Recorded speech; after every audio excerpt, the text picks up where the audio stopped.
Hello friends, we are here today in Colossians chapter 3. So in the last chapter he was talking about all the things, all the word pictures he was using to illustrate, what we are in Christ now, what we are now that we have accepted Christ. And, he mentioned baptism and circumcision and, nailing things to the cross and how we should be knit together as a community. But here he's giving more details about what we should do. Now that we have died with Christ, he's saying we need to be new people. We need to have new reactions to the world around us. And I think what's interesting about this is that he's using this idea of death. Like the old self is gone. That person died with Christ.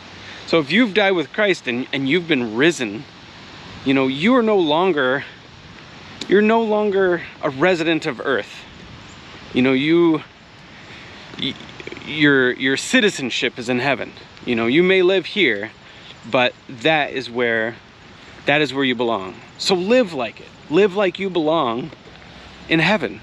And when you act to the people around you, you need to act with love, and you need to not act with things like malice and hate and envy and things like that. All the things that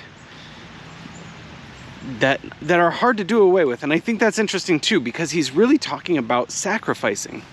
He's saying Jesus sacrificed, and we're putting ourselves, as part of that sacrifice. He's saying, like Jesus sacrificed his body, we need to sacrifice these things that we like to do, like not getting along with each other.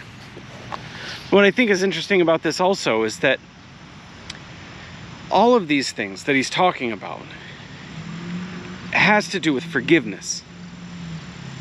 All the things that he lists as things that we need to no longer do. If we can just forgive each other like God has forgiven us, those things would come very naturally. If we just walked around life just with forgiveness. But the thing is that it's hard. And so that's why he's talking about the sacrifice. He's saying it's not easy to forgive. Forgiveness is not just something that just kind of comes okay, that doesn't matter to me anymore. No, it's difficult. I've heard people say before that it's not really forgiveness unless you're really giving something of yourself. And so he's saying, but what we should do is put on, and he mentions all of these things that we should do. And he said, but the most important thing that we should do is to put on love. He uses this idea of putting on, like we're putting on the new self. So we are new people. We need to put that on and just wear it. We need to be loving people in the world because that is what our citizenship is. We are people that are identified by their love. Not only that, we are people who are loved by God. So we have the right to. And if we set our mind on God, we don't really need to care so much about the things of this world, because our hope isn't in our comfort here. Our hope is in heaven. So with those things, there's also responsibilities. So the second part of this chapter, he's talking about, husbands, love your wives. It's something that doesn't really come natural to husbands, to just really sit there and love your wife, to sacrifice in that way to someone other than you. Just really love your wife. And in the same way that we are supposed to love our wives are supposed to respect their husbands. And of course husbands should respect their wives, and they do, but it's not difficult. And it's true that wives should love their husbands, but that's not difficult. It's difficult for women to respect their husbands. It's difficult for husbands to love their wives. And of course, we all know that it's difficult for children to obey their parents.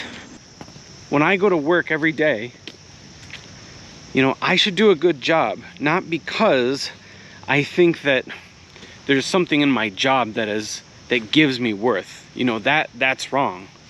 I don't get my worth from my job. I don't get my worth from hearing well done from my boss or hearing well done from my wife. I do everything, or at least I should do everything knowing that what I do, what I'm doing pleases God, because He in the end is the only person who I'm really working for. And that's nice, knowing that He forgives me, but that He can also be delighted by me, that I can delight Him by doing a good job.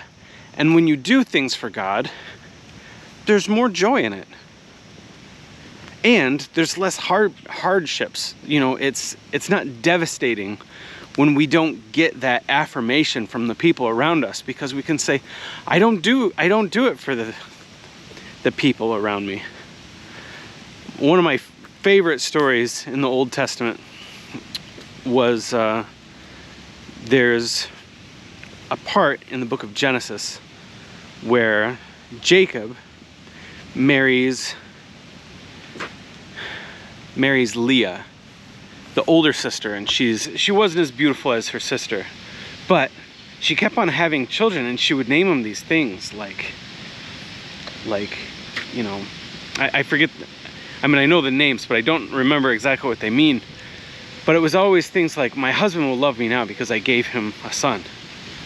And I was like, surely my husband will love me now because I have given him 2 sons, And so the names that she gave him her children were all about trying to receive love from her husband. And then she had Judah. It was her 4th son. But the idea behind it meant, now I will worship the Lord. And it's interesting that Judah is where the promise goes through. He is the first son of the promise through, Abraham, Isaac, and Jacob. Judah, the descendant of Judah would be Jesus someday. So, anyways, that's Colossians chapter 3. Have a great day. Bye.